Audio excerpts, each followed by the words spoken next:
الهوجة اللي حاصلة واللي عاملها شيخ الإسكندرية أو شيخ الدعوة السلفية أو نائب الدعوة السلفية في اسكندرية ياسر برهامي، وهو بيتكلم عن أهل العزة، أهلنا تاج راسنا في فلسطين وفي أرض غزة، اللي بيحاولوا يدافعوا عن شرف الأمة. وهو بيتكلم بيقول هم ما خدوش رأي حد، هم لم يستفتوا حد، وما ينفعش حد يحارب عنهم بالوكالة أو يقف في وجه الكيان عنهم بالوكالة، لأنهم ما خدوش رأي حد. وهذا الكلام كلام مردود عليه.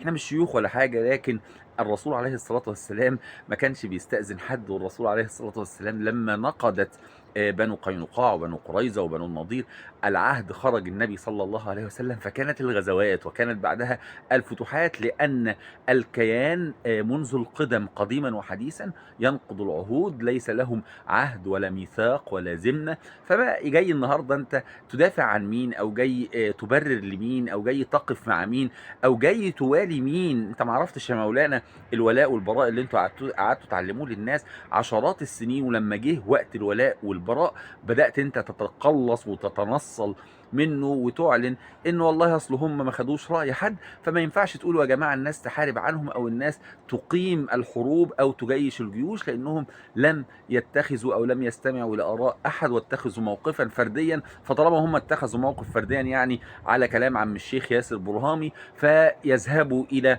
الجحيم. لكن الحقيقة اللي هيذهب إلى الجحيم هو أمثال هؤلاء اللي ثبتت أو أثبتت المواقف إنهم ليس لهم هم كمان عهد ولا ميثاق ولا حتى ضمير.